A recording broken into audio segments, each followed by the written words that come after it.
Informer sans déformer, juger sans passion, le journal des auditeurs pour faire bouger l'Afrique. Il est temps de passer à présent au deuxième dossier de ce JDA avec Sédik Abba et puis Philippe Perdry. Sédik Abba, merci d'avoir patienté. 3 mois avant la présidentielle au Mali, la résurgence de la rébellion Touareg bouleverse la pré-campagne. Alors expliquez-nous exactement de quoi il retourne, Sédik Abba. Non, comme on pouvait s'y attendre, disons, après les événements de Libye, un certain nombre de combattants Touareg qui étaient aux côtés de Kadhafi pour défendre son régime sont rentrés au Mali et au Niger. Dans le cas du Niger, l'État du Niger a eu l'intelligence, si on peut se permettre cette expression, de les désarmer avant qu'ils ne rentrent dans le pays. Et au Mali, par contre, ils ont pu accéder au territoire national avec les armes qu'ils ont ramenées de la Libye. Bon, un certain nombre d'anciens combattants, si on peut s'exprimer ainsi, ont choisi de retourner les armes contre l'État central du Mali. Ils ont créé le mouvement national de libération de l'Azawak, qui est un peu le nord du Mali, le grand nord du Mali. Donc aujourd'hui, leurs revendications portent sur l'indépendance de cette région du Mali qu'ils entendent ériger en État indépendant. Ils veulent une indépendance de cette partie. Et comme vous savez, l'État du Mali a réagi en envoyant les moyens militaires. Ensuite, il y a eu une seconde phase où il a accepté d'ouvrir quelques discussions avec les représentants de ces... Oui, avec pour médiateur l'Algérie. Avec pour médiateur l'Algérie, et le ministre des Affaires étrangères, Soumaïlou Boubé Maïga, s'est rendu justement à Alger. Mais visiblement, les discussions n'ont rien donné pour l'instant, donc c'est le statu quo. Selon des témoins que j'ai pu moi-même interroger aujourd'hui dans le nord du Mali, il y a un calme précaire qui règne, mais il est tout à fait à craindre que les hostilités reprennent. Et pour un pays comme le Mali, c'est toujours très regrettable que le pays en vienne à perdre des vies humaines et en vienne à investir de l'argent qui aurait pu servir à construire des écoles, à construire des routes, compte tenu de la situation du développement du pays. Bon, on en est à une énième rébellion au Mali.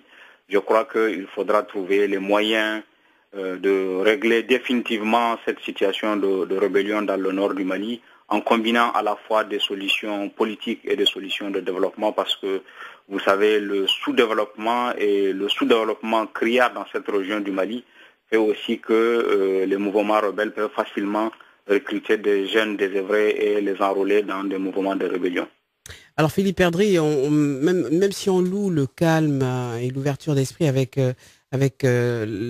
lesquels Amadou Toumani Touré gère cette nouvelle sédition Touareg dans le nord du Mali, on a le sentiment quand même qu'il n'a pas de solution. Qu'est-ce que vous en pensez ? Oui, enfin la solution pour l'instant elle est militaire, mais à terme, enfin à moyen et long terme, cela passera forcément par des négociations.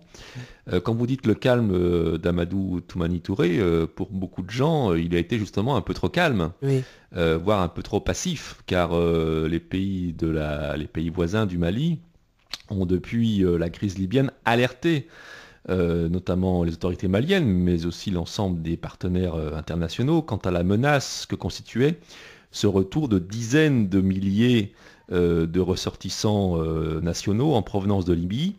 Parmi ces dizaines de milliers de personnes, il y avait des combattants revenus au pays avec armes et bagages. On savait que c'était un risque de déstabilisation des pays de la sous-région et notamment du Mali, du fait de cette immensité du Nord Mali très difficilement contrôlable et puis du fait aussi de la conjonction de ce retour de combattants Touareg kadhafistes avec la présence d'AQMI. Les deux conjugués font que la situation était potentiellement explosive. Nous y sommes aujourd'hui et c'est vrai qu'il est intéressant de noter que, contrairement au Niger qui a très vite voulu sécuriser la frontière mitoyenne avec la Libye en désarmant tous les hommes revenus de Libye, le Mali n'a pas fait cet effort-là et aujourd'hui on se retrouve... Justement Peut-être manque de volonté politique, peut-être aussi manque de moyens militaires. Il faut dire aussi que la frontière malienne est autrement plus vaste que la frontière mitoyenne entre le Niger et la Libye. que la frontière Mali-Algérie est très difficilement contrôlable. Donc c'est vrai que la spécificité géographique malienne ne facilite pas les choses, mais il y a aussi sans doute une responsabilité politique et militaire qu'il ne faut pas occulter. À présent, donc, au-delà de ce rapport de force militaire qui est en train de s'établir, mais qui est terriblement meurtrier, ce sont de vrais combats auxquels nous assistons aujourd'hui entre la rébellion Touareg et l'armée malienne, qui semble quelque peu, même parfois démunie. Il est quand même surprenant qu'une rébellion Touareg arrive à prendre possession de quelques villes comme ça aussi rapidement, en faisant en face sans doute plusieurs dizaines de victimes côté militaire. Mais après ce rapport de force militaire, il faudra bien discuter. Car à chaque fois qu'une rébellion Touareg voit le jour au Mali, mais aussi au Niger, on finit toujours par discuter.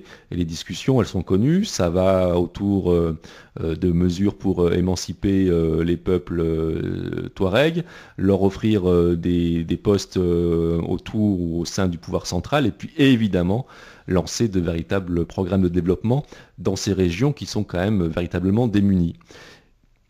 Alors écoutez justement le cri du cœur de cet auditeur, il est malien et il est en France. Le JDA, c'est sur Africa numéro 1. Bonjour Africa numéro 1. Je m'adresse à toute l'Afrique entière, et Mali en particulier. Je vous souhaite d'abord bonne heureuse année 2012. À part ça, je m'adresse à notre compatriote Touareg du nord du Mali. Je vous demande au nom de l'amour de notre pays, si vous aimez notre Mali, laissez-nous tranquilles, laissez-nous tranquilles. Nous, on aime notre Mali, on n'aime pas la guerre, on n'aime pas les violences. Tous les Maliens, on est les patriotes, on aime notre pays. Celui qui n'est pas patriote comme nous les autres Maliens, qui n'a qu'à aller vivre ailleurs, laissez-nous aimer notre pauvre Mali. Tous les Maliens, c'est des vrais patriotes, 99%. C'est des Maliens qui sont patriotes, parce qu'il y a un peu pauvre que le Mali. Mais on va partout dans le monde entier chercher l'argent et venir développer notre pays.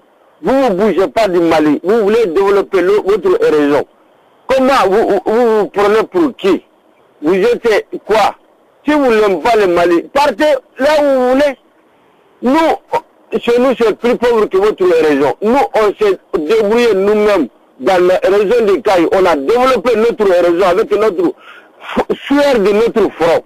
On n'a jamais demandé un centime au l'État malien, on n'a jamais tué un mousse, un seul mousse, on n'a jamais tué pour revendiquer quelque chose au Mali. Notre revendication, c'est le sueur de notre front, développer notre village. Tous nos villages, on a développé avec notre sueur de front.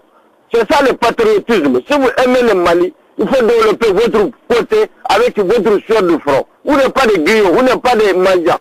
Pourquoi vous demandez tous les Maliens pour développer votre région? Depuis l'année 60, c'est nous qui nourrissons votre région. On fait l'agriculture, on fait tout. Après, l'État malien nous envoie l'argent pour amener Malignon ça. Les Malignons là, c'est pour envoyer chez vous, pour développer votre région. 01 55 07 58 05 ou 0033 1 55 07 58 05 si vous appelez d'Afrique ou d'ailleurs. Sédic Gaba, 30 secondes, qu'est-ce que vous répondez à ce cri du cœur? Non, je crois que ce genre de contexte est toujours favorable au déchaînement des passions et j'ai entendu avant lui d'autres Maliens dire qu'il faut écraser la rébellion, il faut écraser les Touaregs et vous avez pu le constater, il y a eu des agressions contre certaines populations. Je crois qu'il faut garder son calme, il faut garder sa sérénité et trouver rapidement une solution qui serve les intérêts du Mali, qui sauve la cohésion nationale. Ce pays a besoin d'autre chose que de s'engager dans une confrontation armée à la fois meurtrière et dépensière. Je crois qu'il y a d'autres urgences pour le Mali que vraiment cet appel à la guerre, cet appel à écraser des gens, etc. Il faut travailler au contraire pour la cohésion nationale, travailler pour les urgences de développement. Merci Sédic Gaba. Merci à vous également Philippe Perdry. On se retrouve la semaine prochaine et peut-être que ce sujet reviendra dans le débat et dans le prochain numéro de Jeune Afrique. À demain.